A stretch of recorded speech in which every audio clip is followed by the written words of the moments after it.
मार्गस्य नेतारं वेत्तारं कर्मभूभृतां ज्ञातारं विश्वतत्त्वानां वन्दे तद्गुणलब्धये वन्दे तद्गुणलब्धये।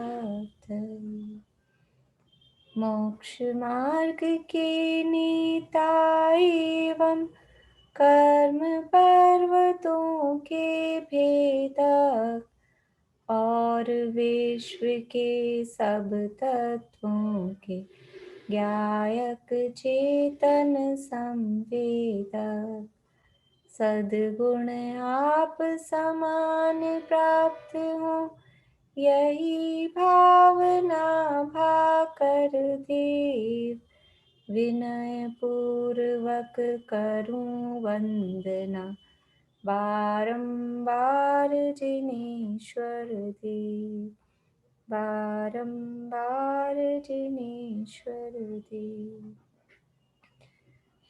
कोई सूत्र सुनाएंगे? याद किए किसी ने?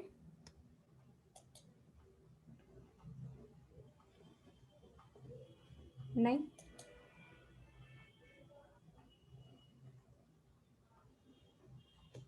कुछ भी नहीं हुए?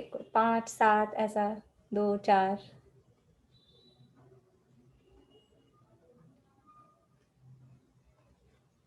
चलिए बोलिए प्रेमलता जी, आप बोल रहे हैं?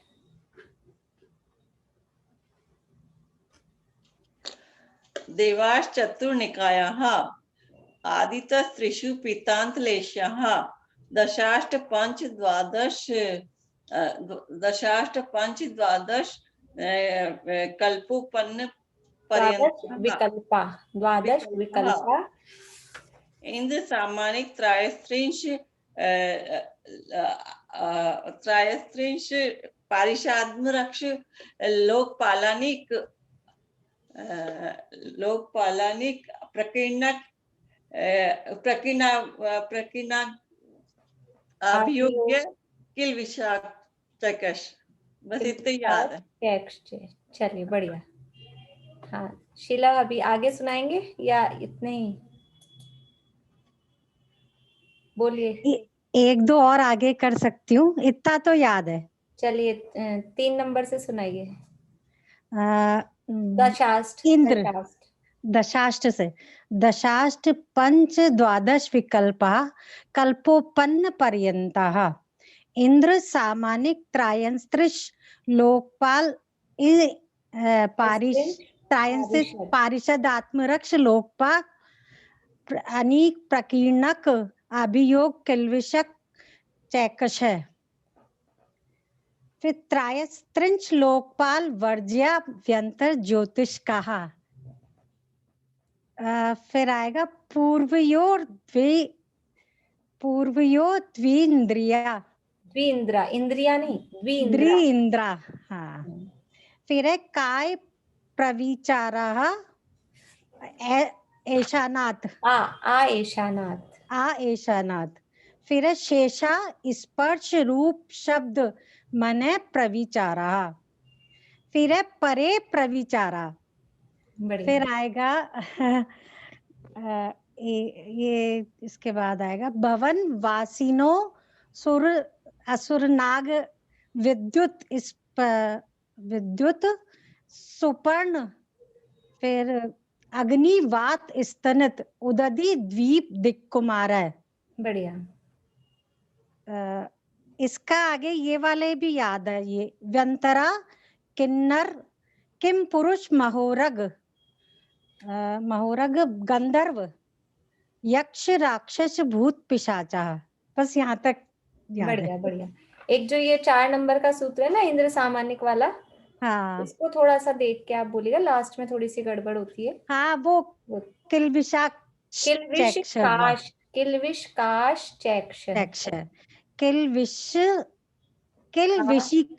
चैकश है। देख के तो सही आता है, वो बोलने में थोड़ा सा बिना देखे। बढ़िया। हाँ ज्योति जी, आप कितने सुना रहे हैं?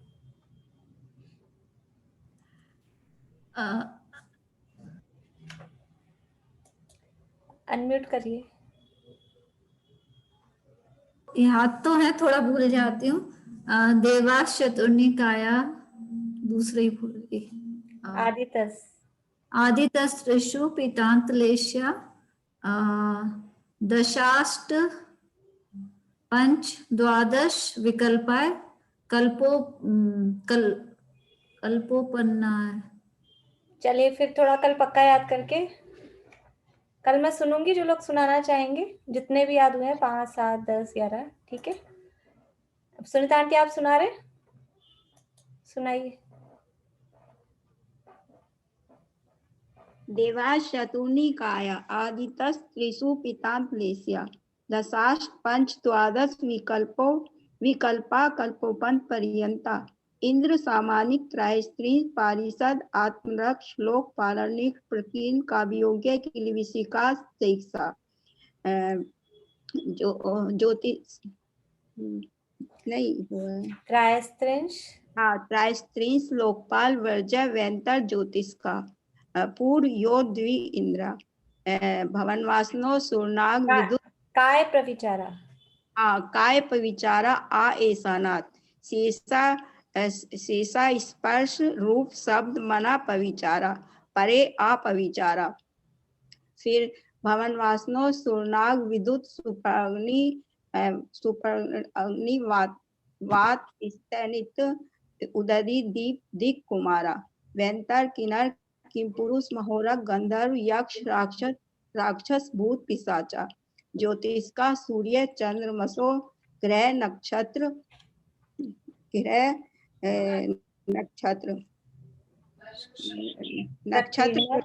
तारकस्य मेरु प्रदक्षिणा नित्य गत्यो नृलोके तत्कृता काल विभागा भैर अवस्थिता। बढ़िया बढ़िया। चलिए अनुज बोलिए। देवास चतुर्निकाया आदितस्त्रिषु पीतांतलेशा दशाष्ट द्वादश कल्पोपन पर्यंता। फिर से बोलो।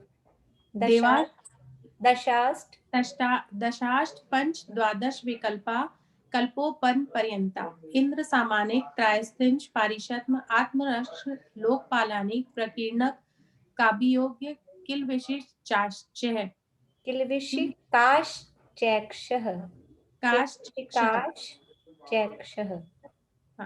त्रयस्त्रिंश लोकपाल वर्ज्या व्यंतर ज्योतिष्काः सूर्य चंद्र मसो नहीं पूर्व्यो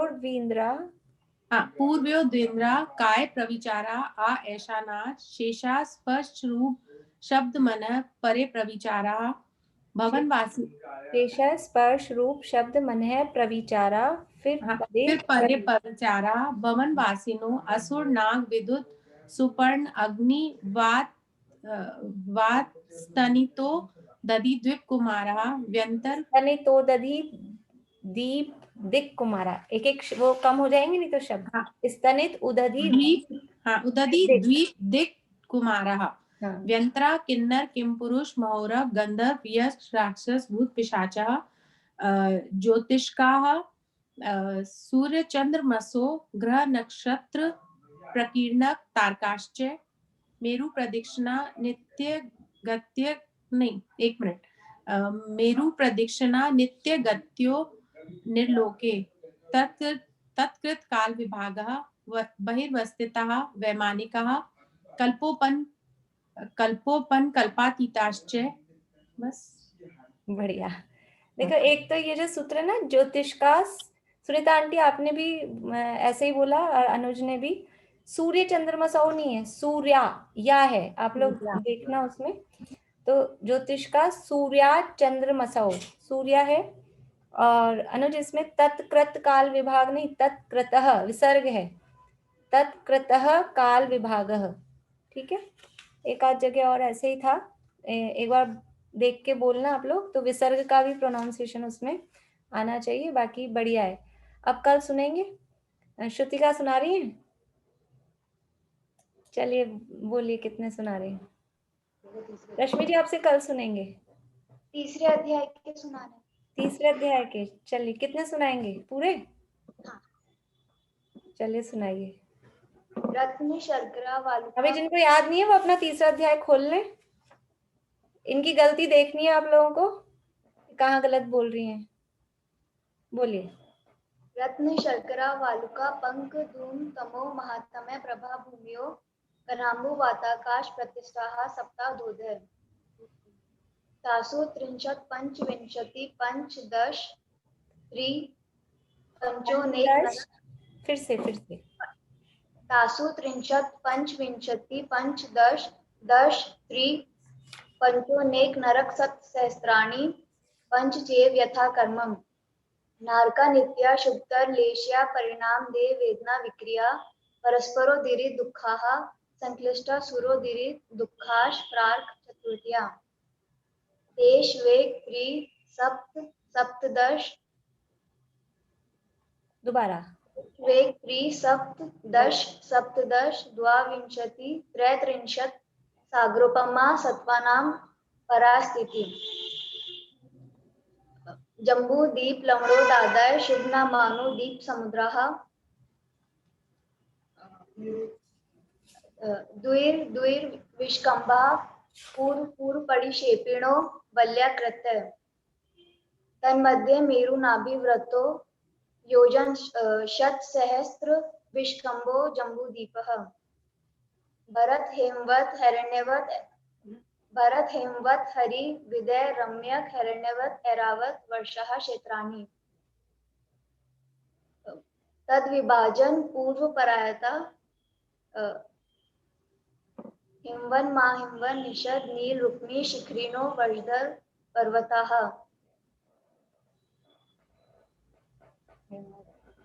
हेमा अर्जुन तपनीय वैडूर्य रजत हेमयाः मणि विचित्र पार्श्वा उपरि मूल्य च तुल्य विस्ताराः पद्म महापद्म तिंगिच केसरी महापुंडरीक पुंडरिका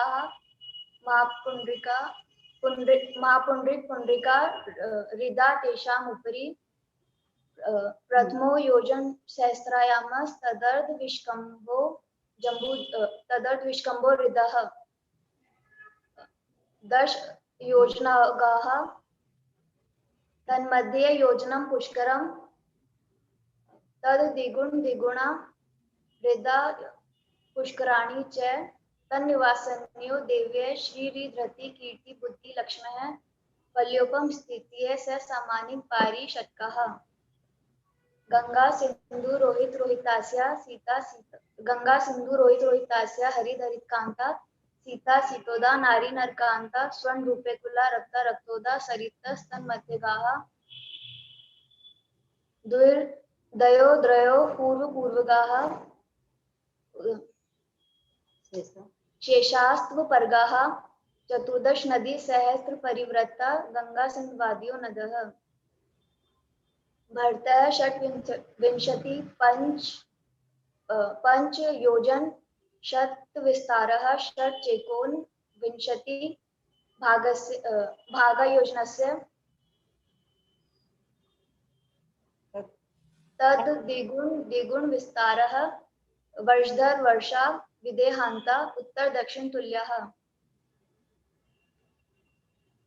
भरत ऐरावत्यो वृद्धि रासो षट सम्भाभ्याम उत्सर्पणीय असर्पणीभ्याम ताभ्याम अपरा भूमियो वस्थिताः एक द्वि त्रि पल्योपम स्थितियो हिमवतक हरिवर्षक देवपूर्वकाः तथोतराः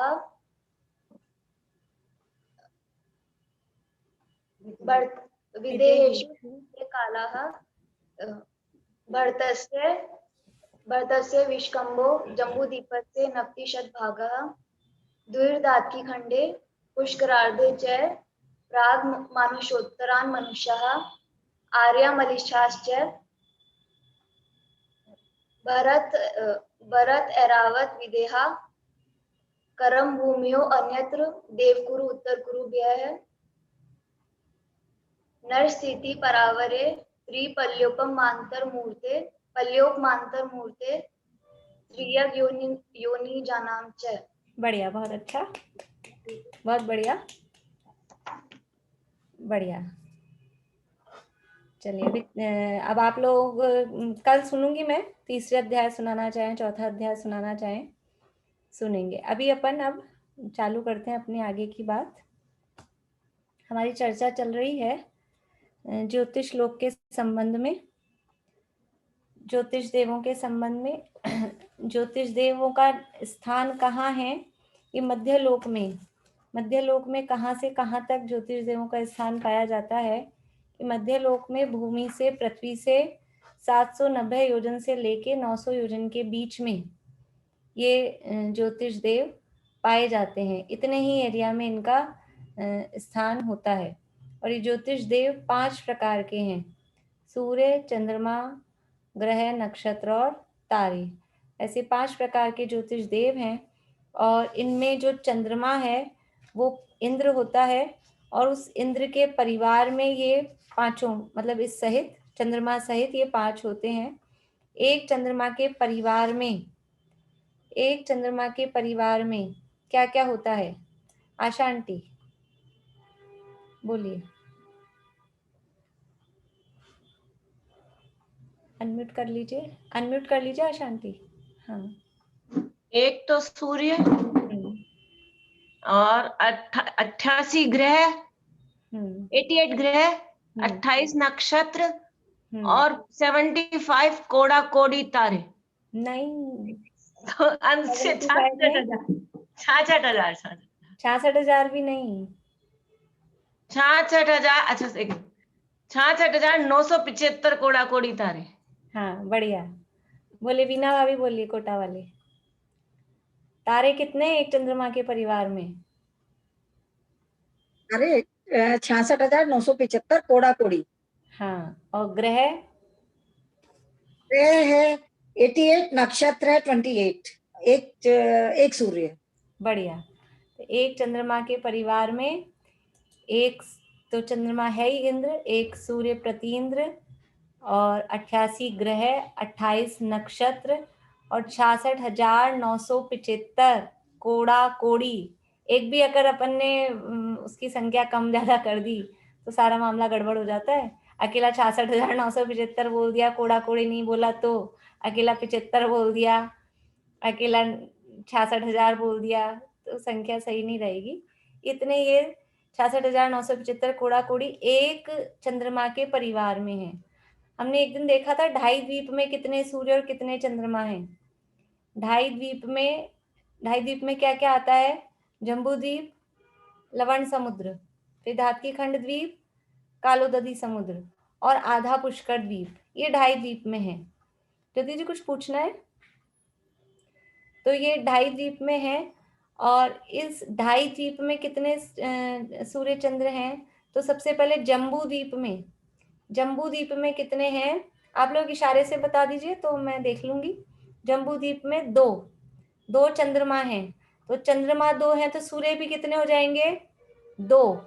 मैंने कहा भी था शायद उस दिन आप लोगों को कि कैलकुलेट करना है आप लोगों को जम्बू द्वीप में कितने कितने हैं। बोलिए शशि जी, कितने हैं जम्बू द्वीप में? मैं ये पूछ रही थी कि राहु केतु इंक्लूड है क्या उनमें, कि राहु केतु अलग से हैं? नहीं, उन्हीं में इंक्लूड है, लेकिन राहु केतु का वर्णन अपन अभी थोड़ा सा अलग से देखेंगे। हाँ, मतलब उसमें इंक्लूड है। जो 88 ग्रह हैं उनमें राहु केतु इंक्लूड है। 88 ग्रहों में 88 में इंक्लूड है। अब आप बताइए जम्बू द्वीप में कितने हैं? देखो जम्बू द्वीप में तो 2 चंद्रमा, दो बाकी सब चीज 2-2 और तारे। तो 2-2 कितनी 2-2 की संख्या ही तो बतानी है कितनी है। 88 का डबल 166 और 28 का डबल 56। 88 का डबल 166। हाँ, 8 × 64। अच्छा 4 नहीं 1। चलिए, आपने लिखा नहीं? नहीं लिखा मैंने। चलिए, आभा आंटी आपने लिखा है? बोलिए आभा आंटी।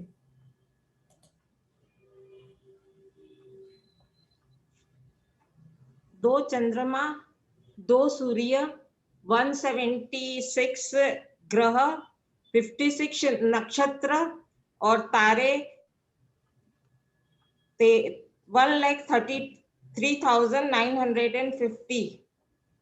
50 बस, तारे तारे, कोड़ा कोड़ी। हाँ कोड़ा कोड़ी, कोड़ा कोड़ी नहीं लगाएंगे तो इतने से रह जाएंगे। बहुत बढ़िया। तारे कितने आएंगे? 66,975 का दुगना करेंगे तो 1,33,950 कोड़ा कोड़ी तारे, और 88 का डबल करेंगे तो 176 आएंगे। 88 का डबल करेंगे ना तो 176 आएंगे। 176 तो ग्रह और 56 नक्षत्र, 28 का दुगना करेंगे 56 नक्षत्र और इतने तारे। ये जम्बू द्वीप में है, इतने जम्बू द्वीप में है।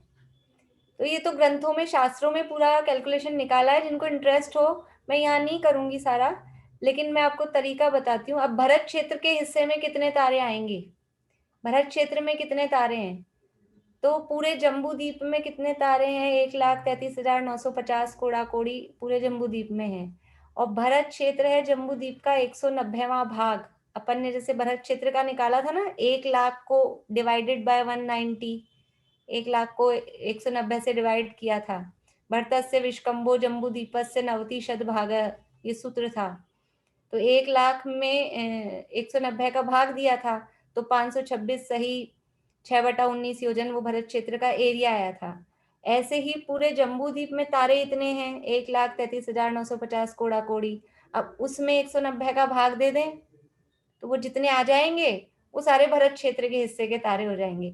अभी तो बुद्धि दिमाग लगाने की कसरतें हैं। भरत क्षेत्र में कितने हैं, फिर अहमवत क्षेत्र में कितने हैं, हरि क्षेत्र में कितने हैं, सब निकाल सकते हैं अपन। जितना उसका जितना हिस्सा है जम्बू द्वीप में, उसका जितना हिस्सा है जो अपन ने वो देखा था। जैसे भरत क्षेत्र को अपन ने 1 माना था, फिर हिमवन पर्वत को 2, फिर हेमवत क्षेत्र को 4, ऐसे करके डबल डबल करके माना था। ध्यान आ रहा है आप लोगों को? ध्यान आ रहा है कि नहीं आ रहा है? कुछ लोगों की गर्दन हिल रही है बस। अपन ने जब वो निकाली थी ना, कैलकुलेशन की थी कि 190वां हिस्सा कैसा है, कैसे है, तो भरत क्षेत्र को 1 माना, फिर उससे दुगने दुगने है ना, आगे आगे भरत क्षेत्र से जितना पर्वत है, पर्वत से दुगना क्षेत्र है। बोलिए किरण जी। भाभी, भरत क्षेत्र का फिर ऐरावत क्षेत्र का कैसे निकालोगे? सूर्य चंद्रमा ग्रह नक्षत्र चंद्रमा नहीं निकाल रहे। देखिए सूर्य और चंद्रमा तो दोनों एक एक ही, मतलब 2-2 ही हैं जम्बू द्वीप में। 2 ही है भरत क्षेत्र में, ऐरावत क्षेत्र में, पूरे जम्बू द्वीप में मिला के वो अभी बात पूरी मैं बताऊंगी। पूरे जम्बू द्वीप में मिला के 2 चंद्रमा है, 2 सूर्य हैं। अभी तो मैंने केवल तारों की बात कही है। इतने सारे तारे हैं तो भरत क्षेत्र के हिस्से में कितने तारे हैं, मतलब भरत क्षेत्र में कितने तारे दिखेंगे, ये सारे के सारे तो भरत क्षेत्र में दिखेंगे नहीं, पूरे जम्बू द्वीप में फैलेंगे ना सारे तारे। तो भरत क्षेत्र का अपन को पार्ट निकालना है। तो जम्बू द्वीप का 190वां हिस्सा है भरत क्षेत्र।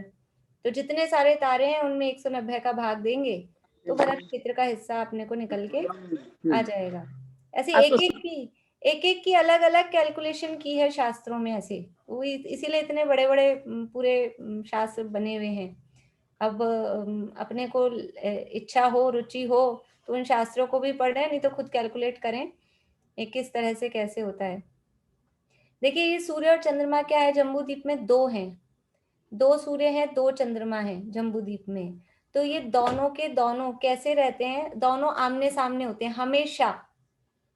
पहले ही मतलब कुछ लोगों की ऐसी जिज्ञासा है, वो भरत और आपका जो प्रश्न है ना, भरत क्षेत्र में कौन से कितने होंगे, ऐरावत क्षेत्र में कितने होंगे, तो दोनों हमेशा आमने सामने रहते हैं। जैसे ये जो अपना मैप है,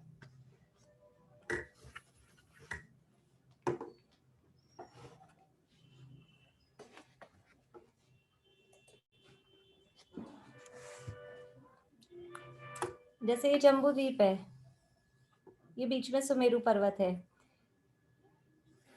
ये विदेह क्षेत्र। तो 2 सूर्य 2 चंद्रमा है, तो एक सूर्य मान लीजिए इस जगह है तो दूसरा सूर्य इसके बिल्कुल सामने यहाँ होगा। अगर मान लीजिए ये घूम के यहाँ आ गया, ये घूमा और ये घूम के यहाँ आ गया, तो ये घूम के इधर आ जाएगा। यानी ये दोनों हमेशा, सूर्य भी और चंद्रमा भी, ये इसको सूर्य बना लीजिए, ये सूर्य है, ये सूर्य, दोनों सूर्य हमेशा आमने सामने होते हैं। जम्बू द्वीप के दोनों सूर्य हमेशा आमने सामने होते हैं। ये चंद्रमा मान लीजिए यहाँ है तो दूसरा चंद्रमा यहाँ होगा आमने सामने, अगर यहाँ है तो दूसरा यहाँ होगा। आमने सामने ही दोनों सूर्य होते हैं और बराबर वो इस यानी ये पूरे जम्बूद्वीप की परिक्रमा 2 सूर्य मिलके एक दिन में पूरी करते हैं। एक सूर्य, एक सिंगल सूर्य या एक सिंगल चंद्रमा जम्बूद्वीप की आधी ही परिक्रमा एक दिन में कर पाता है। उसको पूरी परिक्रमा करने में 2 दिन लगते हैं। मतलब क्या कि ये सूर्य आज ये भरत क्षेत्र है, ये सूर्य आज भरत क्षेत्र में है, तो दूसरा सूत्र अभी सूर्य ऐरावत क्षेत्र में है। ये सूर्य भी चलेगा, इधर आएगा, ये पूर्व विधेय क्षेत्र में पहुंचेगा और ये भरत क्षेत्र वाला सूर्य चल के इधर पश्चिम विधेय क्षेत्र में पहुंचेगा।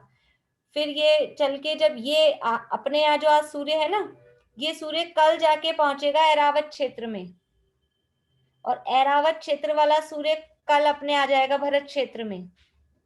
और जो अपना सूर्य आज अपने को दिख रहा है, अपना मतलब जो आज अपने को दिख रहा है, वो सूर्य अपने आएगा परसों, एक दिन बाद। यानी एक दिन में ये आधे ही जम्बूद्वीप की इतनी ही परिक्रमा कर पाते हैं, दूसरे दिन में फिर इधर लौट के आते हैं। तो ये हमेशा आमने सामने रहते हैं, दोनों ही सूर्य और दोनों ही चंद्रमा। बाकी तारे वगैरह तो वो सब बिखरे हुए हैं, उनकी जो जो स्थितियां होती है, नक्षत्रों की अलग अलग पोजीशन होती है सारे नक्षत्रों की। अब वो जो लोग ज्योतिष शास्त्र में ज्यादा इंटरेस्ट रखते हैं या थोड़ा समझते हैं, वो सारा उसमें उनके शब्द भी इतने ऐसे होते हैं कि अपने को समझ में नहीं आता है। शास्त्र में दिए हैं, बहुत डिटेल में वर्णन दिया है ज्योतिष लोक का, तिलोय पन्नति में, त्रिलोकसार में, लेकिन वो शब्द भी इतने ऐसे होते हैं कि अपने को अर्थ भी समझ में नहीं आते ज्यादा उन शब्दों की। अब वो ज्योतिष लोग उनके अर्थ ज्यादा अच्छे से समझ पाते हैं, तो अपन तो थोड़ा मोटा मोटा जितना अपने को समझ में आ जाए उतना देख रहे हैं। ये इनकी बात हुई। अब ये जो तारे हैं, इन तारों में से कुछ तारे जो 66,975 कोड़ा कोड़ी है ना एक चंद्रमा के साथ, उसमें कुछ तारे स्थिर होते हैं जिन्हें ध्रुव तारे कहते हैं। ध्रुव तारों का नाम तो सुना होगा आप लोगों ने, पर दुनिया में ऐसा समझा जाता है ध्रुव तारा एक ही होता है, लेकिन ऐसा नहीं है। जम्बूद्वीप में जो टोटल तारे हैं, जम्बूद्वीप में टोटल तारे कितने हैं? 1,33,950 कोड़ा कोड़ी, इतने जम्बूद्वीप में टोटल तारे हैं। इन टोटल तारों में से 36 ध्रुव तारे हैं।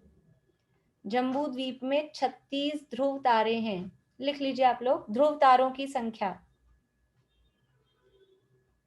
ध्रुव तारों की संख्या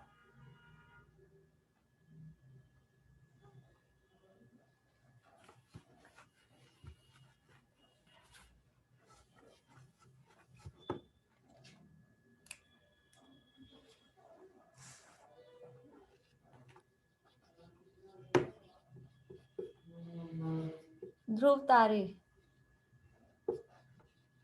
जम्बूद्वीप में है 36। इसके बाद में आएगा लवण समुद्र। लवण समुद्र में है 139, 139। लवण समुद्र में है 139। फिर धातकी खंड में 1010, 1010, 1010। फिर कालोदधी समुद्र में 41,120। इनका कोई ऐसा कैलकुलेशन या कोई वो नहीं है, ये अपने हिसाब से जितने हैं उतनी संख्याएं शास्त्रों में बताई गई हैं। इसका कोई सिस्टम ऐसा है कि दुगुने हो कि चौगुने हो, ऐसा कोई सिस्टम नहीं है। जम्बूद्वीप में 36, लवण समुद्र में 139 यानी 139, धातकी खंड में 1010 यानी 1010, कालोदधी में 41,120 41,120 और पुष्करार्ध में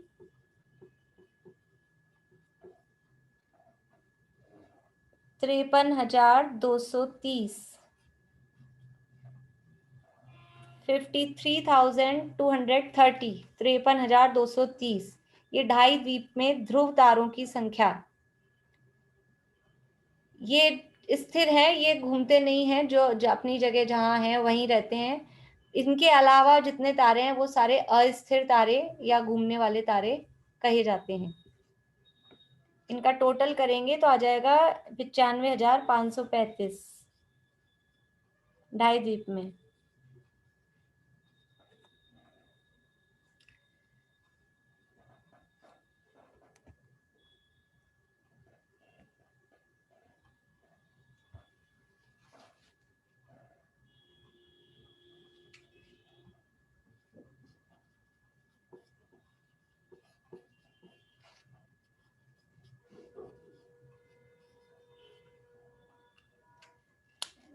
ठीक है,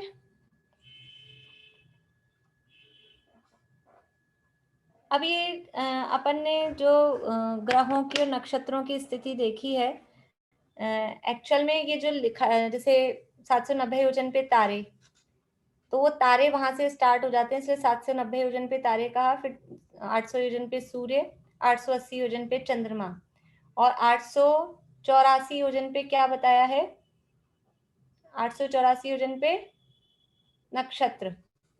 ठीक है, लेकिन जैसे कुछ नक्षत्र हैं उनको सूर्य के नीचे अथवा चंद्र के नीचे ऐसा भी कहा जाता है, बताया जाता है, होते हैं। तो ये सामान्य रूप से ऐसा कहा है कि नक्षत्र 884 योजन पे हैं, लेकिन जैसे अभिजीत नक्षत्र, एक आध दो नक्षत्र होते हैं, एक और नक्षत्र है, तो वो सूर्य और चंद्रमा के नीचे उनको बताया जाता है। ऐसे ही ग्रह चालू हो रहे नक्षत्रों के ऊपर। ग्रह में सबसे पहले बुध चालू हुआ 888 योजन से, लेकिन जो राहु और केतु हैं वो भी ग्रह हैं और वो होते हैं सूर्य और चंद्रमा के विमान के नीचे। तो इसलिए ऐसा बिल्कुल हार्ड एंड फास्ट नहीं समझना कि वो 888 से ही चालू होंगे या वो 884 से ही चालू होंगे। कुछ कुछ उसमें अपवाद, एक्सेप्शन भी हैं। तो जिनकी स्थिति जहां बताई गई है शास्त्रों में, उस आधार पे वो होते हैं। राहु और केतु ये दोनों जो हैं ग्रह होते हैं और सूर्य और चंद्रमा के विमान के नीचे इनका विमान घूमता है। ये विमान है, ज्योतिष देवों के जो विमान हैं, ये बराबर रत्नों के बने हुए पृथ्वी कायिक हैं, ये हमने देखा ही था। सूर्य के विमान, सूर्य का विमान जो पृथ्वी कायिक है, उसमें पृथ्वी कायिक जीवों के कौन से कर्म का, विशेष रूप से कौन से कर्म का उदय रहता है? ध्यान है किसी को? हाँ बोलिए अनीता जी, बोलिए। उद्योत नाम कर्म का। उद्योत नाम कर्म का, बढ़िया। और चंद्रमा के विमान में जो पृथ्वी का एक जीव है, उनमें किसका उदय रहता है? कौन से कर्म का उदय रहता है? बोलिए पारुल। आतप। आतप नाम कर्म का, बढ़िया। तो ये पृथ्वी कायिक हैं, ये बराबर मणियों के ऐसे बने हुए होते हैं। तो सूर्य का विमान, उसका साइज क्या है? सूर्य के विमान की साइज, जिनकी वीडियो बंद है उनसे पूछ लूं क्या? चलिए रेणु जी लोहाड़िया बोलिए। 46/61। 46 नहीं, 48 होगा। 48/61 योजन ये सूर्य के विमान का व्यास है, डायमीटर है। ठीक है, और चंद्रमा के विमान का बोलिए आयुषी जी। चंद्रमा के विमान का 56/61।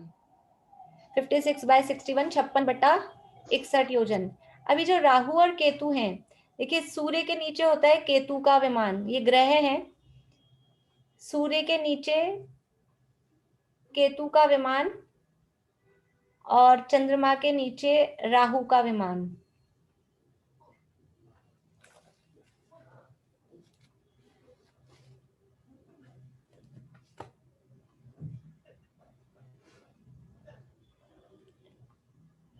और ये राहु और केतु के जो विमान हैं, ये होते हैं लगभग 1 योजन के। 1 योजन से कुछ कम है, लेकिन सूर्य और चंद्रमा के विमान से बड़े हैं। लगभग 1 योजन या 1 योजन में कुछ कम, ये इनका साइज है। साइज मतलब वही जो कल अपन ने लिखे थे, उनके व्यास, ऊपर की जो गोलाई है उसका व्यास, वो। तो राहु और केतु के विमान है वो सूर्य और चंद्रमा के विमान से बड़े हैं। सूर्य चंद्रमा के हैं 48/61, 48/61 योजन और 56/61 योजन, और राहु केतु के हैं लगभग 1 योजन, 1 योजन में कुछ कम है, थोड़े कम। तो ये हमेशा इनके नीचे रहते हैं। केतु के विमान, केतु का जो विमान है, केतु के विमान के, देखिए इनके जो विमान होते हैं ना देवों के विमान में एक इनकी ध्वजा होती है ऊपर टॉप पे, जैसे अपने मकानों में अपन झंडा वगैरह सबसे टॉप की जो जगह है उसको बोलते हैं उनका ध्वज दंड। तो केतु के विमान का जो ध्वज दंड है, ध्वजा है उसकी, उससे 4 अंगुल ऊपर, ऐसे 4 अंगुल ऐसे, तो ये केतु का विमान है, इससे 4 अंगुल ऊपर सूर्य का विमान होता है। वो ध्वजा तो सबसे ऊपर होती है, विमान में जो रहने की जगह वगैरह है वो और नीचे है, वो उसके शिखर से समझ लीजिए, जो भी उनकी टॉप जगह है, छत समझ लीजिए। केतु के विमान के ध्वज दंड से 4 अंगुल ऊपर सूर्य का विमान होता है, मतलब कि सूर्य के नीचे केतु है। फिर से बोलूं, केतु के विमान के ध्वज दंड से, केतु के विमान के ध्वज दंड से 4 अंगुल, ध्वज यानी ध्वजा, झंडा,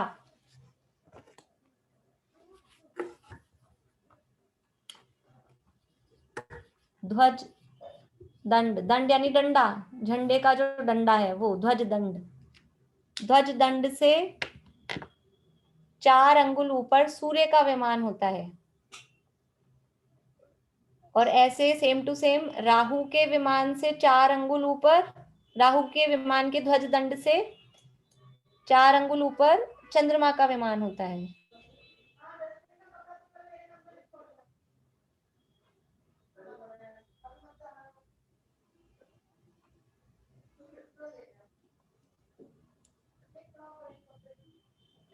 मतलब ये सूर्य और चंद्रमा के नीचे घूमते रहते हैं। सूर्य चंद्रमा भी गमनशील हैं, ये भी गमनशील हैं, वो भी घूमते हैं, ये भी घूमते हैं, लेकिन कभी ना कभी ऐसा अवसर आ जाता है कि क्योंकि वो नीचे वाला जो ग्रह है वो बड़ा है और ऊपर सूर्य है या चंद्रमा है वो साइड में थोड़ा छोटा है, तो वैसे वो घूमते हैं, पर कभी ना कभी ऐसा होता है कि वो ऊपर जो सूर्य है या चंद्रमा है उसको कवर कर लेता है, कभी पूरा कवर कर लेता है, कभी आधा कवर करता है।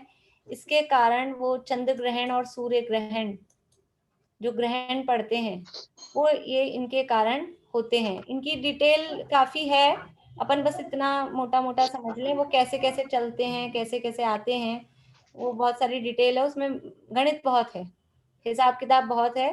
तो बस इतना समझ लें कि जब सूर्य के नीचे केतु का विमान रहता है, चंद्रमा के नीचे राहु का विमान रहता है, और जब कभी वो इस तरह से एक दूसरे के नीचे इस तरह से आ जाते हैं कि वो दिखना, उसका कुछ प्रकाश, उसकी किरणें छुप जाती हैं पूरी तरह से, तो वो ग्रहण कहलाता है। बोलिए आशा आंटी। ये आपने बताया ना जैसे पुष्करार्ड में 72 चंद्रमा है, हाँ, और ये इतने इतने चंद्रमा है, तो ये भी क्या एक एक दिन में वापस, ये भी एक एक दिन बाद आते हैं उधर भी, वहां भी नहीं, तो वहां पे 72 है ना, वहां का हिसाब अलग है। एक्चुअल में ज्यादा डिटेल जम्बूद्वीप की मिलती है। अच्छा। और वहां पे कैसा हिसाब है, मिलती तो है पर वो बहुत ज्यादा डिटेल है, और भी शास्त्रों में इतनी अभी देखी नहीं, मुख्य रूप से जम्बूद्वीप की अपन ने देखी है अभी। बाकी वहां क्या हिसाब है, क्योंकि आगे धातकी खंड में भी ज्यादा है, तो वहाँ क्या हिसाब होता है अभी उतनी डिटेल, बहुत ज्यादा गणित आती है उसमें, कैलकुलेशन बहुत ज्यादा है। लेकिन घूमते वो तो सब घूमने वाले, ये तो ढाई द्वीप में सारे घूमते हैं, तो अब वो कितने दिन में पूरी करते हैं वहां के, यानी क्योंकि वहां 72 हैं, तो वो आधे आधे पार्ट में 36 हो जाएंगे घूमने में, तो वो थोड़े थोड़े हिस्से को ही प्रकाशित कर पाएंगे, नहीं वहां 36 सूर्य मिलके एक पार्ट को प्रकाशित कर पाएंगे। अभी यहाँ जम्बूद्वीप में पूरा एक सूर्य पूरे जम्बूद्वीप के हाफ पार्ट को प्रकाशित नहीं कर पाता है। जब इधर जम्बूद्वीप, मतलब आप देखिए भरत क्षेत्र में जब सूर्य है इधर, और वो घूमता घूमता पहुंचता है पश्चिम विदेह में, ऐसे राउंड लगाएगा ना, इधर से दक्षिण से इधर जाएगा पश्चिम विदेह में, तब वहां सूर्य उदय होगा, तब वहां सुबह होगी, तो उसमें डिफरेंस रहेगा ना टाइम में। एक साथ तो विदेह क्षेत्र में और भरत क्षेत्र में एक साथ सुबह नहीं हो सकती। जब दिन इधर अपने भरत क्षेत्र में दिन है, तब ऐरावत क्षेत्र में भी दिन होगा। विदेश क्षेत्र में क्यों, अमेरिका वगैरह में ही उल्टा है, रात और दिन। अमेरिका वगैरह में भी है वो, उसका कारण क्या है तो वो भरत क्षेत्र में ही, अमेरिका वगैरह भरत क्षेत्र में ही है, लेकिन वो अपन ने देखा था कि ये जो अपनी पृथ्वी अपने को ऐसे दिखती है ग्लोब गोल, तो ये अपनी जो पृथ्वी थोड़ी उठी हुई है, इसके कारण वहां रात और यहाँ दिन भरत क्षेत्र में ही ऐसा दिखाई देता है। जबकि एक्चुअल में क्या है कि जब भरत क्षेत्र में दिन होता है तो विदेह क्षेत्रों में रात होती है। भरत और ऐरावत क्षेत्रों में जब दिन होता है तब विदेह क्षेत्रों में रात होती है, और जब विदेह क्षेत्रों में दिन होता है, दोनों पूर्व विदेह और पश्चिम विदेह, तो जब विदेह क्षेत्रों में दिन होता है तब भरत क्षेत्र और ऐरावत क्षेत्र में रात होती है। वास्तव में ऐसा है, लेकिन वो सूर्य के गमन के कारण और ये पृथ्वी के जो ऐसा डिजाइन मीन्स ऐसा जो गोलाकार उठा हुआ हिस्सा है, उसके कारण वो इस तरह का देखने में आता है। अब अपने आप देखिए इधर कलकत्ता साइड या शिखरजी साइड, उस साइड अभी जल्दी सुबह दिन जल्दी उगता है, रात जल्दी हो जाती है। इसमें भी फर्क पड़ता है इंडिया में ही टाइम में, तो वो थोड़ा बहुत उसके हिसाब से फर्क पड़ता है। बोलिए रश्मि। नहीं, जैसे अमेरिका में भी तो जो 12 घंटे का फर्क होता है, जैसे अपने यहाँ दिन होता है तो वहां रात होती है। वो फर्क होता है, वो इसीलिए कि ये जो पृथ्वी का जो आकार है ना, इसी हिसाब से यहाँ इस तरह का फर्क होता है। इसमें अभी प्रश्न बहुत हैं इसके उठने। बोले अनीता जी। उत्तरायण और जब दक्षिणायन बोलते हैं अपन लोग, वो क्या चीज होगी फिर? हाँ, वो अभी देखते हैं, उत्तरायण और दक्षिणायन देखेंगे अपन।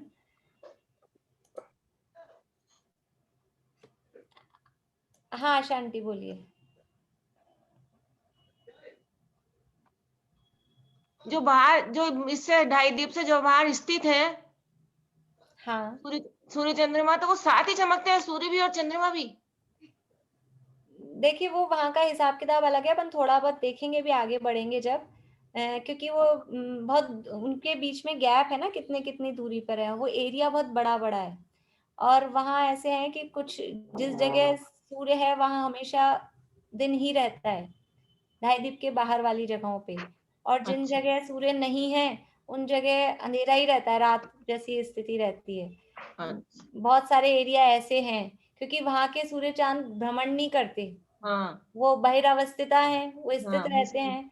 तो आगे इस तरह की स्थिति है कि जहाँ सूर्य है वहां उजाला दिन ही दिखेगा, जहाँ सूर्य नहीं है वहां रात ही दिखेगी, क्योंकि उनमें गैप है, कितनी कितनी दूरी पर कैसा है वो उस हिसाब से वहां उनमें गैप है।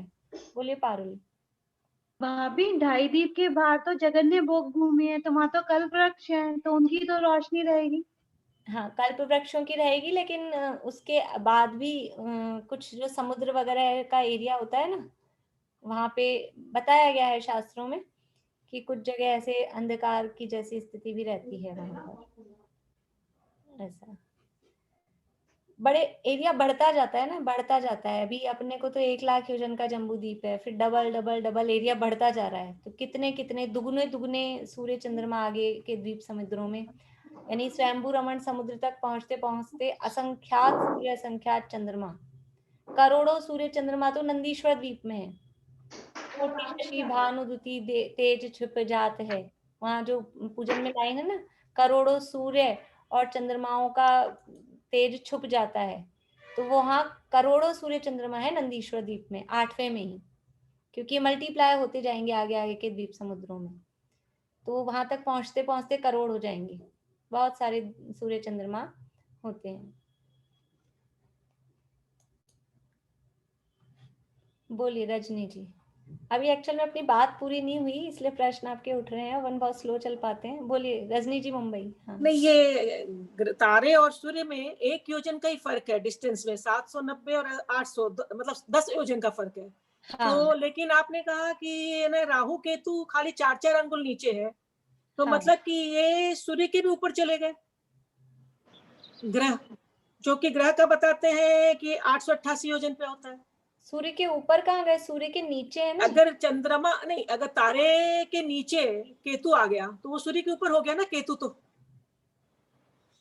तारे के नीचे केतु 4 अंगुल नीचे आपने कहा कि केतु का विमान है। सूर्य के नीचे, सूर्य के नीचे और तारे के नीचे राहु का, एक का राहु और केतु दोनों का है ना, 4-4 अंगुल नीचे। देखिए 1 मिनट, अब आप मेरी सुनिए। सूर्य के नीचे केतु और चंद्रमा के नीचे राहु।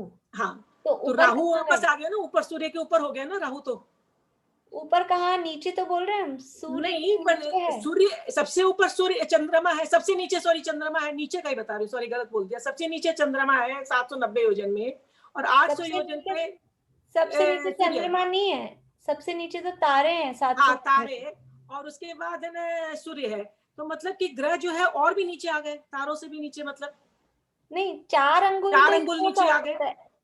देखिए 790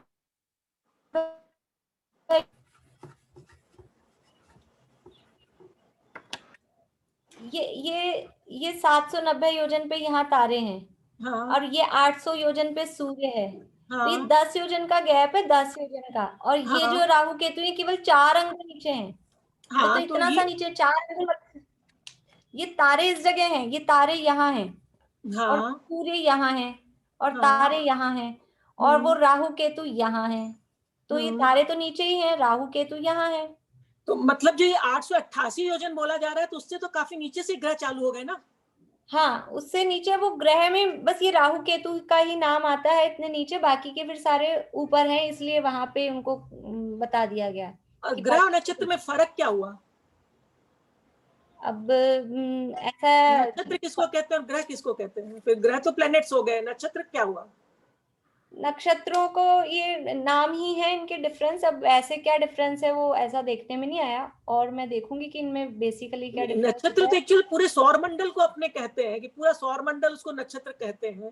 तो नक्षत्र में क्या ये सब ग्रह और ये सब चीज नहीं आ पाता है? वही मेरे को जानकारी है कि नक्षत्र डिफरेंट है क्या, या उसमें इंक्लूडेड है, क्या है वो?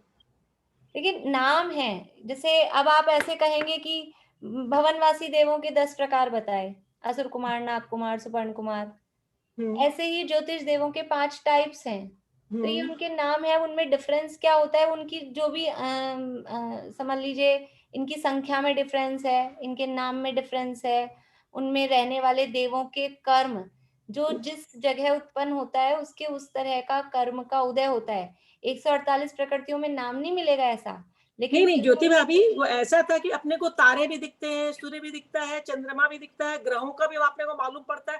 तो ये नक्षत्र क्या हुआ जो अपने लोग नहीं जानते? ऐसा तो नहीं होगा? नक्षत्र होते हैं, आप जैसे अपन लोग क्या, आप लोग ये जैसे कहीं आपके जन्म पत्री वगैरह ज्योतिष वगैरह जो होते हैं ना, हाँ वो लिखते हैं नक्षत्रों नक्षत्र के नाम होते हैं। मैं आपको पढ़ के सुनाती हूँ। नक्षत्रों के पूरे नाम है, और नक्षत्रों के नाम हम सुनेंगे। अभिजीत नक्षत्र, स्वाति नक्षत्र, रोहिणी नक्षत्र, उत्तरा फाल्गुनी, मतलब उत्तरा ग्रह से भाद्रपद। अलग है, ये ग्रह से अलग ये है, ऐसे ये सारे नक्षत्र होते हैं।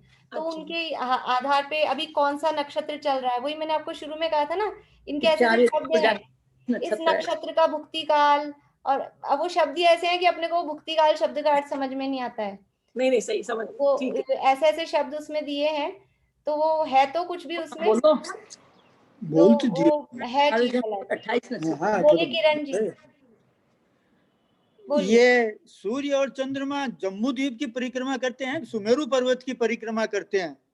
सुमेरु पर्वत की परिक्रमा करते हैं, लेकिन वो तो जम्बू द्वीप में भी घूमते हैं और लवण समुद्र तक भी पहुंचते हैं। अभी आज अपने पास समय हो गया है, कल अपन देखेंगे इनके रास्ते बने हुए हैं, उनको सुमेरु पर्वत की परिक्रमा करते हैं, तो भरत और ऐरावत से तो बहुत दूर हो गए।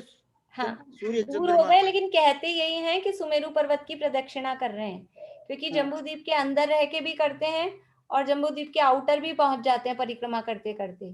लेकिन कहते यही है कि सुमेरु पर्वत की प्रदक्षिणा कर रहे हैं। 1121 योजन दूरी से। हाँ, वहां से स्टार्ट होंगे, 1121 योजन दूरी से स्टार्ट होंगे। वो तो सबसे मिनिमम है। सूर्य बहुत दूर से स्टार्ट होता है। सूर्य का जो पहली गली है, इनके परिक्रमाओं के रास्ते बने हुए हैं, गलियां बनी हुई हैं, उनको वीथियां बोलते हैं। तो सूर्य के परिक्रमा की 184 गलियां हैं, 184 गलियां हैं। चंद्रमा की परिक्रमा की 15 गलियां हैं। कल हम देखेंगे उनकी बात। जम्बू द्वीप में तो बहुत कम है, बाकी सारी लवण समुद्र में है। यानी हमारे जम्बू द्वीप का सूर्य वो परिक्रमा करते करते लवण समुद्र में पहुंच जाता है। और एक और आश्चर्य वाली बात हम देखेंगे, कल ही बताऊंगी, आज क्यों उसको ओपन करें कि कुछ हमको सुन के आश्चर्य लगेगा, ऐसी बात है। तो ये अभी अपन इसको पूरा करते हैं। आज अपन जो जितना अभी अपन पढ़ रहे थे कि ये जो राहु और केतु के विमान हैं, ये चंद्रमा के और सूर्य के नीचे रहते हैं, इनके विमानों के नीचे रहते हैं, और इनका जो कलर है, राहु और केतु के विमानों का कलर है ब्लैक, काले रंग के हैं। सूर्य का है वो गोल्डन, सूर्य का जो कल वो आप पूछ रहे थे तपाए हुए, उसमें सूर्य का कलर स्वर्ण जैसा ही आता है, सोने के जैसा। स्वर्ण कांत मणि का बना हुआ सूर्य बिंब होता है सूर्य का विमान, और चंद्रकांत मणि एक मणि होते हैं, उसका बना हुआ चंद्रमा का विमान होता है। तो वो वाइटिश होता है और ये गोल्डन जैसा सोने के जैसा होता है। और राहु केतु के विमान है वो काले रंग के हैं, तो वो काला रंग का विमान बाहर से कालेपन में दिखता है, तो वो जब सूर्य और चंद्रमा के नीचे इस तरह से आते हैं तो अपने आप वो सूरज काला दिखने लग जाता है, चंद्रमा काला दिखने लग जाता है। और चंद्रमा की कलाओं के जो घटने बढ़ने के कारण कहे जाते हैं, कृष्ण पक्ष और शुक्ल पक्ष जो बनते हैं, एक महीने में 15 दिन कृष्ण पक्ष के, 15 दिन शुक्ल पक्ष के, उसका भी कारण, उसके 2 कारण बताए जाते हैं शास्त्रों में। एक ही शास्त्र में एक ही आचार्य ने ऐसे दोनों कारण लिखे हैं, तिलोय पन्नति अपना शास्त्र है, तो वहां कहा कि पहला तो कारण ये कहा कि चंद्रमा अपनी योग्यता से ही 15 दिन में घटता है, एक एक कला उसकी घटती है, और 15 दिन में एक एक कला बढ़ती है, फिर वो पूरा हो जाता है। तो एक कारण तो ये कहा कि अपनी योग्यता से ही वो घटता है और अपनी योग्यता से ही वो बढ़ता है। और दूसरा कारण क्या कहा? दूसरा कारण ये कहा कि ये जो राहु का विमान चंद्रमा के नीचे आता है, तो ये राहु का विमान प्रतिदिन उसके एक एक हिस्से को ढकता जाता है, चंद्रमा के उसको, जिसे हम कला बोलते हैं, इंग्लिश में क्या कहते हैं उनको, जो भी समझ लीजिए आप लोग, एक एक कला को ढकना कहते हैं ना, चंद्रमा की 16 कलाएं होती हैं, तो वो रोज उसकी एक एक कला को इस तरह से ढकता है, और अमावस्या के दिन वो एक ही बचती है तो दिखती नहीं है हमें, ऐसा इस तरह से बताते हैं। तो राहु का जो विमान है वो रोज उसकी एक एक कला को इस तरह से ढकता जाता है, तो इसके कारण से वो घटता हुआ दिखाई देता है। और शुक्ल पक्ष में वो वापस से उसकी एक एक कलाओं को खोलता हुआ जाता है, इस तरह से टर्न लेता है कि वो वापस से दिखाई देने लगती हैं, तो वो शुक्ल पक्ष होता है, ऐसा ये कारण कहा जाता है। और असली कारण वास्तव में यही है, क्योंकि उसका परिणमन, सूर्य का जो बिंब है, सूर्य का जो विमान है, उसका परिणमन स्वतंत्र है, और राहु के विमान का परिणमन स्वतंत्र है, दोनों अपने अपने हिसाब से घूमते हैं, लेकिन वो निमित्त नैमित्तिक संबंध ऐसा होता है कि जब वो उसके नीचे जितना जितना आता जाता है, तो वो उसका हिस्सा, चंद्रमा का हिस्सा ढकता जाता है, जिससे ये कृष्ण पक्ष और शुक्ल पक्ष पड़ते हैं। और कभी किसी दिन वो इस तरह से आता है तो वो ग्रहण वाली स्थिति भी उसमें पड़ जाती है। अब वो बहुत ज्यादा डिटेल मैं नहीं ले रही हूँ, क्योंकि वो बातें थोड़ी कठिन है, कितना, फिर उसके लिए पूरी हिसाब किताब अपने को देखना पड़ेगा, कितना सूर्य कहाँ है, फिर वो कितनी दूरी पे आ रहा है, कैसे आ रहा है, इसलिए भी मोटी मोटी इतनी बात अपन समझ लें, फिर कभी अपने पास वीडियो अवेलेबल हो जाएंगे इन चीजों के, तो वो जल्दी से समझ में आ जाएगा। अभी केवल इतना समझ लें कि वो राहु केतु के विमान के कारण ये ग्रहण वाली स्थिति और कृष्ण पक्ष और शुक्ल पक्ष वाली स्थिति इनमें पड़ती है। राहु केतु के जो विमान है ये सूर्य चंद्रमा के विमान से बड़े हैं, साइज में बड़े हैं, और आकार में काले रंग के हैं, और सूर्य और चंद्रमा के से 4 अंगुल नीचे ये घूमते रहते हैं। देखिए ध्वज दंड कहा है, ध्वज दंड का मतलब है मूल विमान तो और थोड़ा नीचे है, और फिर उसकी, जैसे अपन जहाँ रह रहे हैं, अपनी जहाँ फ्लोर है, फ्लोर से अपनी छत तो काफी ऊंची होती है ना, और फिर ऐसा कहें अपनी छत से, अपनी टॉप से फिर 4 अंगुल ऊपर, तो एकदम अपने सिर पे टच होके नहीं हो रहा है, वो तो उससे काफी ऊपर रह के ही घूमता है। इस तरह से ये है। अभी इनमें किरणें कितनी, किरणें और आप देख लीजिए, सूर्य में कितनी किरणें होती हैं, सूर्य में कितनी किरणें होती हैं और चंद्रमा में कितनी किरणें होती हैं। तो सूर्य के बिंब में 12,000 किरणें, वो उष्ण ताप वाली, गर्मी वाली, सूर्य के विमान में 12,000 उष्ण ताप वाली, तीक्ष्ण मतलब वही उष्ण वाली किरणें होती हैं।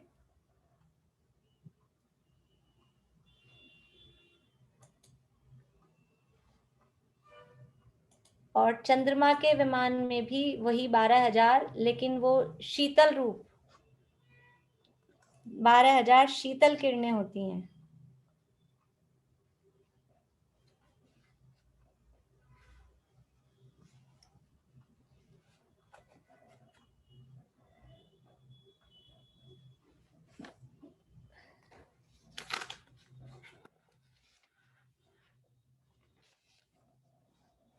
और शुक्र जो ग्रह है, शुक्र में 2,500, शुक्र में 2,500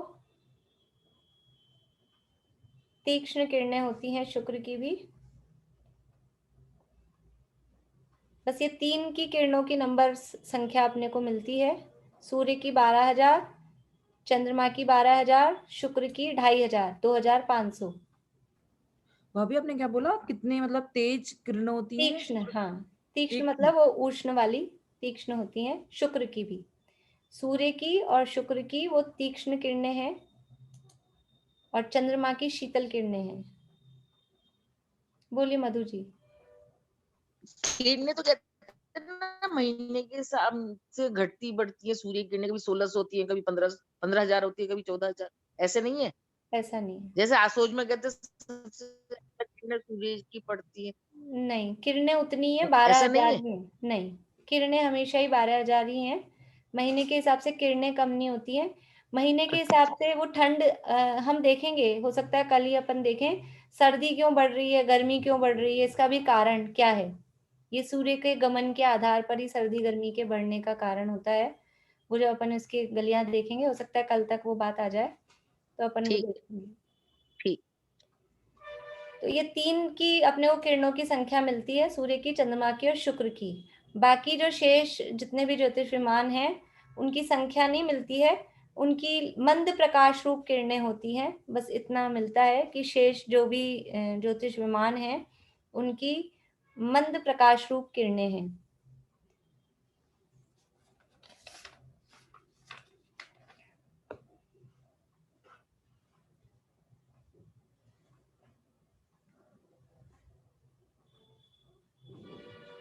और इनके विमानों को जो देव खींचते हैं उनकी संख्या अपन ने लिखी ली थी। सूर्य के और चंद्रमा के विमानों को 16,000 देव खींचते हैं। एक साइड में सिंह, हाथी, घोड़ा, बैल और घोड़ा। तो घोड़े भी जो होते हैं वो जटायुक्त घोड़े, ऐसा घोड़ों के लिए स्पेशल वर्ड आता है, जटायुक्त घोड़े। जटायुक्त मतलब ऐसे कुछ समझ लो दाढ़ी जैसे, मतलब ऐसे बाल वाले जो होते हैं, हाँ ऐसे बाल वाले घोड़े वो जटायुक्त कहलाते हैं। शशि जी आप कुछ पूछ रहे हैं? अनम्यूट करिए। मेरे पास जो लिखा हुआ है सूर्य के विमान में आताप, तो ये उद्योग होगा क्या? नहीं, सूर्य का उद्योग होगा। सूर्य के आतप नाम कर्म। आताप है ना? हाँ मेरे सही लिखा हुआ है। हाँ ठीक है, मैंने कहा गलत तो नहीं। चलिए अभी इतना ही रखते हैं अपन, और कल इनके वो अपन देखेंगे कि इनकी सूर्य और चंद्रमा का परिभ्रमण यानी घूमना किस प्रकार से होता है, उसकी गलियां कैसी कैसी हैं, वो बात अपन कल देखेंगे। आज वो जिनवाणी स्तुति के लिए मैंने आपको वो डाला है, वासुपूज्य भगवान की वंदना अपन शुरू करेंगे। हाँ बोलिए प्रेमलता जी।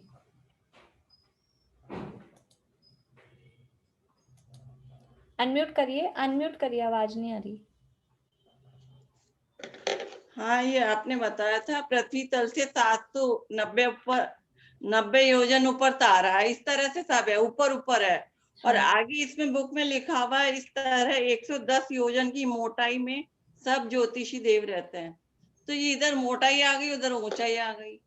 एक ही बात है, मोटाई कहें ऊंचाई, भूमि से देखेंगे तो ऊंचाई कहेंगे, लेकिन उनको खुद को देखेंगे कि वो कितनी दूरी में है तो उसको कहेंगे इतनी मोटाई में रह रहे हैं। जैसे साइंस में स्कूलों में अपन पढ़ते हैं ना, वो एक ओजोन लेयर होती है, फिर नाइट्रोजन की लेयर होती है, फिर ऑक्सीजन की लेयर होती है, तो वो इतनी मोटी है इतनी मोटी है, तो वो उसको मोटाई बोलेंगे।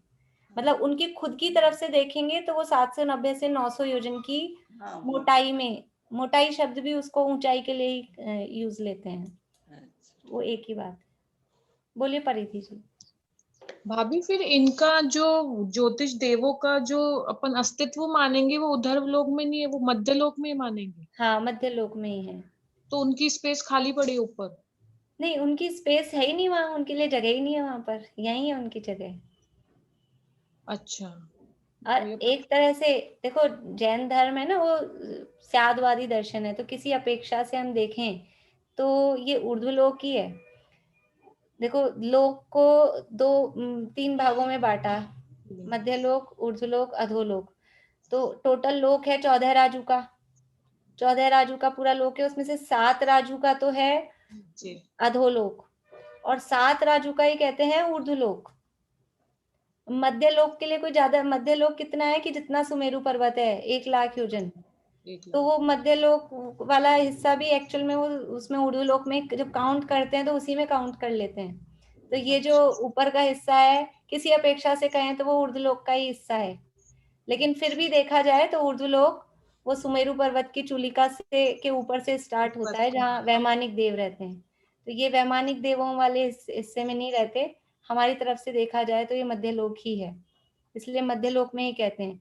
भवनवासी और व्यंतर तो रहते हैं अधोलोक में, मूल उनका निवास स्थान है अधोलोक, और ज्योतिष देवों का मूल निवास स्थान, मूल भी घूमने का भी उनका तो एक ही जगह है, मध्य लोक ही, और वैमानिक देव ऊपर ऊर्ध्वलोक में रहते हैं। बोलिए अनीता जी। दी उद्योत नाम कर्म कि उद्योत नाम कर्म है? उद्योत, जैसे विद्यालय लिखते हैं, विद्यालय। अच्छा, उद्योत। उद्योत, हाँ। बोलिए रश्मि जी। ये आपने मेरे को समझ में नहीं आया, 16-16 हजार बोले ना विमानों को घुमाते हैं। हाँ, वो अपन ने परसों लिखे थे ना, 4-4 हजार हर दिशा में, तो 4,000 पूर्व में, 4 दक्षिण में, 4,000 पश्चिम में, 4,000 उत्तर में, तो 16,000 हो गए। अच्छा, परसों लिखे थे ना अपन ने सारे। मैं नहीं थी उस दिन। अच्छा, तो आप किसी से ले लेना फिर। टेलीग्राम में सारा है ना, टेलीग्राम आप परसों लिखवाई थी सारी संख्याएं, या तो आप रिकॉर्डिंग सुन के नोट कर लीजिएगा, या फिर किसी से जिनसे भी आपको जान पहचान हो, ठीक है ठीक है उनसे आप ले लीजिएगा। ठीक है। हाँ, बोलिए आशांत। ये 4,000 के बाद में फिर 4,000 और जुड़ के 8,000 हो जाते हैं, या 4,000 हट जाते हैं, दूसरे 4,000 लग जाते हैं? नहीं, पूर्व दिशा के 4,000 अलग हैं। तो फिर जैसे वो पश्चिम में आएगा तो ये 4,000 साथ रहते हैं, या ये हट जाते हैं? 16,000 पूरे हमेशा साथ ही रहते हैं। अच्छा। और वो बताया था ना उस दिन की, अपने को ऐसे लग रहा है ये तो दिशाएं बताई है, लेकिन वो घूम तो एक ही साइड रहा है, वो इधर से पुश कर रहे हैं, वो उधर से खींच रहे हैं, ऐसा कुछ भी समझ लें। हर दिशा में 16-16 हजार है। हर दिशा में 4-4 हजार, टोटल मिला के 16,000। नहीं, तो मेरा मतलब है जैसे पूरब से वो दक्षिण की तरफ मुड़े, दक्षिण की तरफ मुड़ा विमान। देखिए एक मिनट, जैसे ये सूर्य है ना, ये सूर्य, हाँ, तो ये पूर्व दिशा, ये दक्षिण दिशा, ये पश्चिम दिशा, ये उत्तर दिशा, तो यहाँ पे 4,000 लगे हुए हैं, यहाँ पे 4,000 लगे हुए हैं, यहाँ पे 4,000 लगे हुए हैं, और यहाँ पे 4,000 लगे हुए हैं। अब ये 4,000 यानी पूरे हो गए 16,000। ये 16,000 मिलके एक ही दिशा में, इधर ही, जैसे इधर जाना है तो इधर ही धक्का दे रहे हैं कि खींच रहे हैं, कुछ भी कहो आप, इधर वाले धक्का दे रहे हैं, इधर वाले खींच रहे हैं, ऐसा वो सब एक ही तरफ पुश कर रहे हैं। ऐसा नहीं कि पूर्व में जाने वाले के लिए अलग है, पश्चिम में जाने वाले के लिए अलग है, ऐसा नहीं, पूरे के पूरे चारों दिशाओं के मिलके 16,000 वो एक तरफ उसको घुमाते हैं, खिसकाते हैं, एक ही डायरेक्शन में ले जाते हैं, एक ही डायरेक्शन में, ऐसा। चलिए भाई पूरा करें। बोलिए चमेली आंटी। मैं सुबह की प्रवचन की उसमें आना पूछने जा रही थी, वो एक एक दाना डालते हैं समुद्र में या मतलब एक साथ मुट्ठी डालते हैं? एक एक दाना, एक एक दाना। वैसे तो इतने समुद्र होते जाएंगे एक एक दाने के हिसाब से, तो इतने द्वीप समुद्र हैं मध्य लोक में, तो भी खत्म नहीं होते। एक एक दाना डालेंगे? हाँ, एक एक दाना। फिर एक समुद्र का नंबर दोबारा नहीं आएगा? नहीं आएगा। अरे राम, इतने कितने होंगे? देखिए, ये सुबह वो क्लासेस चल रही हैं, जैन कोश चैनल है यूट्यूब पे, यूट्यूब मैंने अपने इसमें डाला था अलौकिक गणित की क्लासेस चल रही हैं उसमें, तो असंख्यात क्या होता है, अनंत क्या होता है, उसकी वो बता रहे हैं। अभी कल से स्टार्ट हुई थी, सुबह 8:30 से 10 बजे तक लगभग जूम पे भी रहता है और यूट्यूब पे भी रहता है। जैन कोश, JAINKOSH, जैन कोश आप यूट्यूब पे सर्च करेंगे तो मिल जाएगा, रिकॉर्डिंग भी है। तो जो लोग इंटरेस्टेड हो, इसमें मैथमेटिक्स है अभी तो सुबह वाली जो क्लासेस चल रही हैं, तो जो लोग इंटरेस्टेड हो, जैन कोश मैंने डाल रखा है मैसेज अपने इसमें ग्रुप में, कल परसों ही डाला था, तो उससे भी आप लोग जो इंटरेस्टेड हो कर सकते हैं। अच्छा है, दिमाग लगाने के लिए अच्छी चीज है, भाव भासना होती है, कितना बड़ा संख्यात होता है, कितना बड़ा अनंत होता है, कर सकते हैं। चलिए स्नेह जी, आप कुछ पूछ रहे हैं, अनम्यूट करके बोलिए।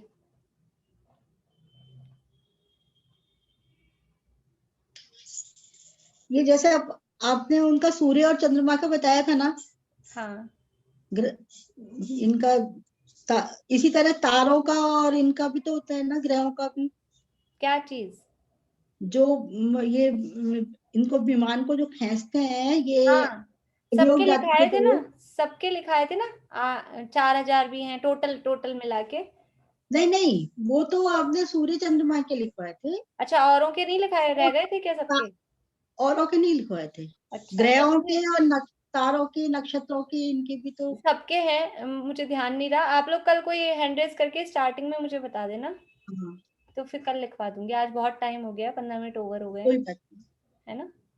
ठीक, कल स्टार्टिंग में हैंड रेस कर दीजिएगा। बोलिए रेनू जी।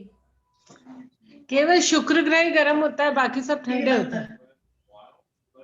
शुक्र ग्रह गर्म, उष्ण किरणें बताई ना आपने। हाँ, तो ग्रह गर्म नहीं, उसकी किरणें गर्म है। किरणें गर्म, हाँ, सूर्य की और शुक्र की। बैटरी मैम ट्यूशन लेगी, बैटरी पे चालू। चलिए जिनवाणी, स्तुति करते हैं। आप में से कोई स्क्रीन शेयर कर सकते हैं क्या? मैंने आज जो पारुल आप कर सकते हो, मैंने वो भेजा है, या ज्योति जी या प्रीति। जिनवाणी स्तुति का मेरे इसमें एक्चुअल में मैंने अभी लिया नहीं है, कोई कर सकते हैं तो कर लीजिए, नहीं तो अपन बोलते हैं फिर। हाँ, बोल कर लो प्रीति, मैंने अलाउ कर रखा है।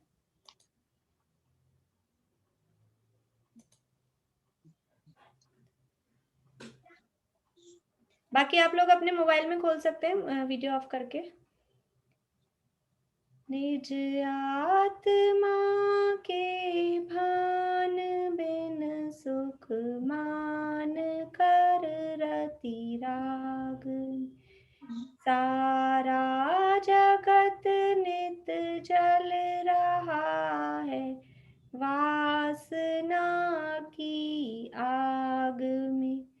तुम वेद विरहित वेद वेद जिन वासना से दूर हो, वसु पूज्य सुत बस आप ही आनंद से भरपूर।